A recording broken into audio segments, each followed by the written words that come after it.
once I first read this chapter, I'm going to be very honest with you guys, I was very, very, very confused. I read it once, I read it twice, I read it 3 times, 4 times, 5 times, probably up to no short of 10 times. And I still didn't get it. I read the manga stream translation, I read the manga panda translation. I took a break from it, I read it again, and now I think I finally understand it. I'm going to be completely honest with you. This chapter is probably going to be the hardest chapter I've ever reviewed. And the questions that you guys have posed to me hasn't made it any easier. But there's something that you're forgetting. I am your boy Shinigami X, aka your Captain X. I'm your leader of Squad X. I'm your president of Squad 00. And I'm here today to give you none other than your weekly prescribed Bleach chapter review. What more can I say? Nothing in life worth doing comes easy, and that definitely applies for this chapter. So nonetheless, let's get into this right after that intro.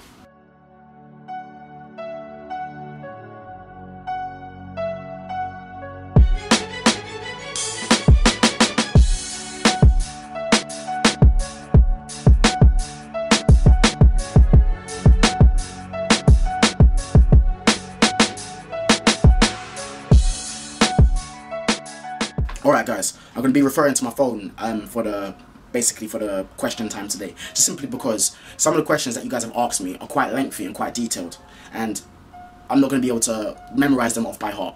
So nonetheless, I'm going to do this right away. Now, let's go to the Squad 00 fan page, because that's where a majority of the comments are.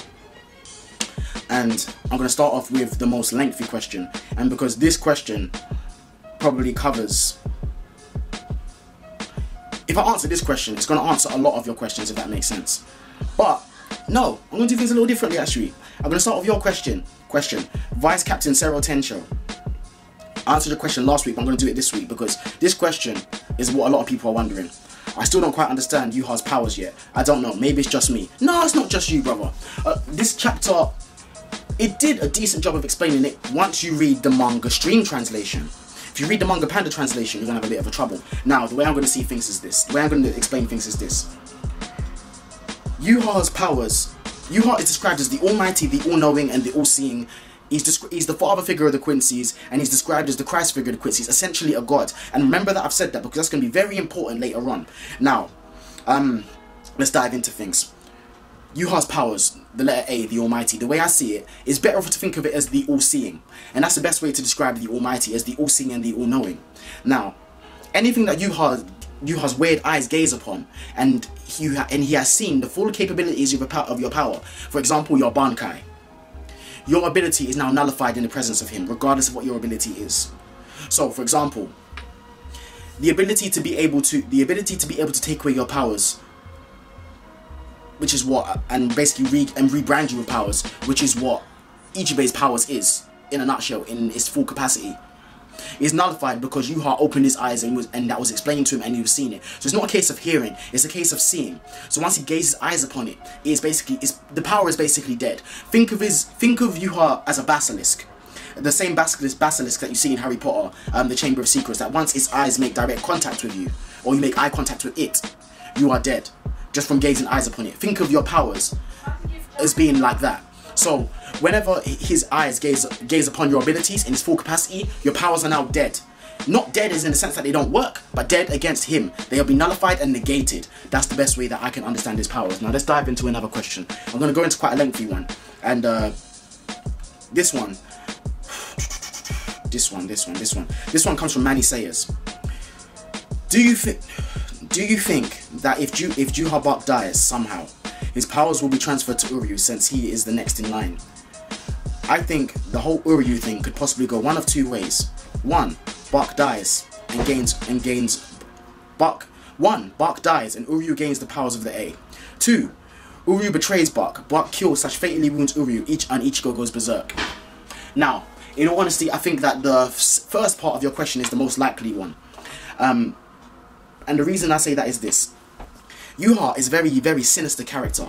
He's not very nice to his subordinates, let's put it that way. And Robert Acatron said it the best, Star Knight N, is that you don't know the horrors of His Majesty. You don't know what His Majesty is capable of. And that's something to bear in mind. And when he fought Genryusei Yamamoto, and when Yamamoto took down 3 Star Knights in front of him, the way he said that, oh, you didn't even bat an eyelid, like, more or less you don't care about your subordinates. You're still as cruel as ever. Yhwach is a cruel man. Now, with that in mind, think of this. every time Yhwach distributes a piece of his soul out, he gains something greater in return. Not only does he stop himself from becoming blind, deaf and dumb, he also gains their knowledge and battle experience upon them getting back, and their lives, and the person who gains Yhwach's soul, life is shortened. And that was explained in the chapter where it's basically the chapter's Bleach, entitled "A God Like You." Go back and research it, and you'll understand exactly what I'm talking about. Now, before I digress and go off topic here, the reason I believe Uryu was branded the letter A was simply because he was able to survive the the holy selection. I can't remember the exact translation of it. Now, because of that, Uryu has a strong body, and now I believe that what Yhwach is doing by branding him as A is basically using Uryu as a vessel. And when I say that, is that when Yhwach eventually dies, because I do believe that he's going to die, like in terms of his own body. And the reason I say that is this, is because if you remember back in the very beginning of this arc, Yhwach couldn't stay out of the Vanguard rank for very, very long. He had to return, and for what reason we don't know. For some reason he can't stay out of the Vanguard rank for very, very long, and that's maybe because his body is aging, it's dying, and because it was destroyed before. Who knows? I don't know the exact answer to that. But don't you think that it ties in perfectly with the fact that he would want a young body such as Uryu, you know, a living, breathing Quincy such as Uryu, a very, like, basically a strong one in Yhwach's description. Surely he would want that body to be able to continue his legacy. That's why he says, you'll be the next successor. Do you understand my point? So being the next successor doesn't mean that, oh yeah, you take over his powers and now I'm the king. No, it probably means that Yhwach's soul takes over your body. His consciousness now takes over your body. So now you, as a consciousness, cease to exist. Very much like what Orochimaru does to basically people in Naruto. That's the way that I see it. And that makes perfect sense because it ties in with so many things that have happened in this arc so far. Now let's move on to, let's do one more question. And then we're gonna call it, and we're gonna go straight into my like thoughts and stuff. Okay, now, Lanita Johnson. Okay, do you think Yhwach's eyes look similar to the Soul King? If so, is there any significance to that? I don't think his eyes look anything similar to the Soul King. Like I said before, I think that Yhwach's eyes very much resemble a basilisk, in the sense that not in so much as the way that they look, but in the way that they work.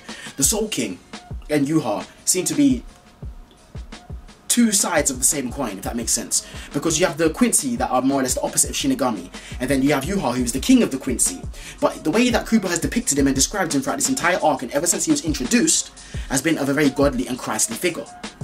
So with that in mind, the Soul King is also like depicted in a similar fashion. They seem to be two sides of the same coin. So in the sense that do they have similar powers? Who knows? I don't know that. But it does make sense that the almighty being of the Quincy's is similar to the almighty being of the Soul King. But that doesn't mean that they're... So when you ask me, are their eyes, like, you know, is there any significance between that? Yeah, I believe that there's significance in their eyes insofar as that they look different from regular eyes. And when Aizen obtained the Transcended state, his eyes were very similar to that. And I believe that that's something to do with once you transcend. So now, I'm going to dive into my general thoughts of the chapter now, because there's something I want to dive into now that I've answered your question. Now let's talk about the topic of transcendence. In the very end of this chapter, in the manga stream and manga panda translation, one of the very similarities that they have, and this is a fact, that it ends with saying that Ichibei was destroyed by basically raw power, by, you know, just basically insurmountable power. Now, in what instance in Bleach are characters destroyed by insurmountable power? The only instance I can think of is that when somebody is in the presence of a transcended being, such as what happened with Aizen when he walked past that normal human and his soul was completely crushed and destroyed just by being in his presence. Now, with Yhwach awakening his eyes and unleashing his power upon Ichibei, full force, I believe that he's become a transcended being in the sense that no Soul Reaper that is alive currently can match him. No Soul Reaper alive has the power to stand against him or oppose him. And that's why I think Ichigo is the keystone. Because Ichigo is not just Soul Reaper. Ichigo is Soul Reaper, Quincy, Shinigami, and Hollow. No, Soul Reaper, Quincy, Hollow, and Human. Sorry, my bad.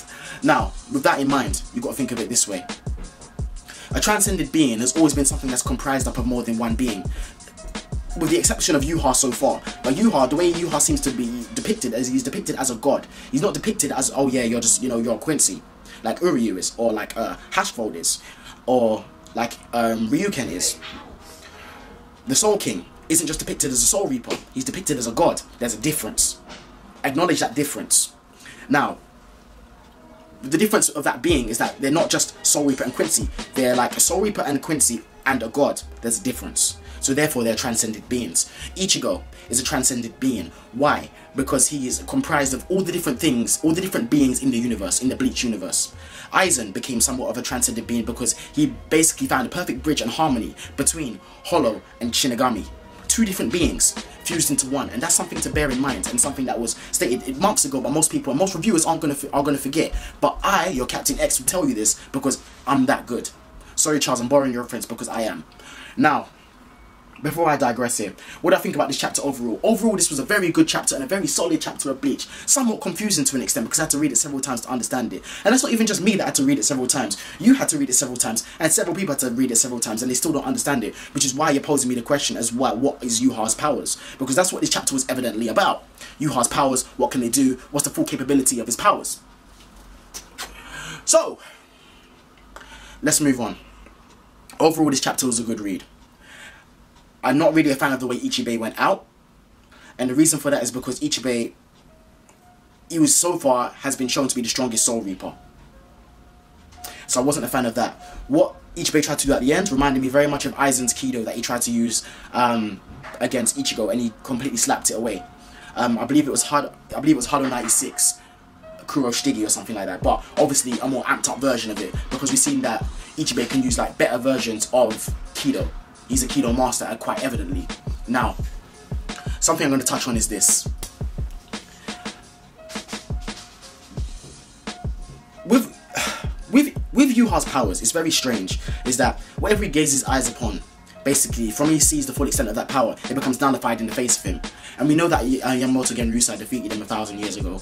And the thing I like about the Elite Ace, and which is why he inspired me to do Bleach reviews, is this. He said from the get-go that when it comes to Bleach, what he loves about Bleach is that it's not so much about destructive capacity. It's not so much about you know, planet busting or city busting or mountain busting. It's about the ability itself. And now what's I think so great about that is this. Ichibei's powers is the power to take away powers, but that power was explained to Yhwach and shown to Yhwach in his full capacity in front of his eyes, therefore being nullified against him. Yamamoto Genryusai and Yhwach, we know one thing about their fight, that Yamamoto Genryusai didn't use the full extent of his Bankai. We know that. So therefore, Yhwach wouldn't be able to nullify his powers. And also bear in mind what Genryusai Yamamoto's powers are. It's basically to incinerate you into complete nothingness because the heat is so intense. Now, with that beared in mind, so I believe the battle went like this. Yamamoto destroyed Yhwach's body completely, incinerated it. But you can't defeat a god by normal means, now can you? Because a god will resurrect and be revived. That's where the Quincy folklore comes in of the 900 years, the 90 years, the 9 years. That's where that comes into play. So I believe that the battle went like this. The battle was intense, and Genryusai Yamamoto destroyed Yhwach, completely destroying his body. By incinerating him with his Bankai. So although he destroyed his body, he failed to defeat him, which makes sense in what Mayuri said earlier in the series. So that's just something for you to think about. I'm gonna stop there. I'm gonna let you guys you know, go wild in the comment section below. And I hope you guys have enjoyed this chapter review of mine. It's your boy Shimigami X, aka your Captain X. I'm your leader of Squad X. I hope you guys have enjoyed this chapter review. I'm signing out. And as always, my people, take care and peace.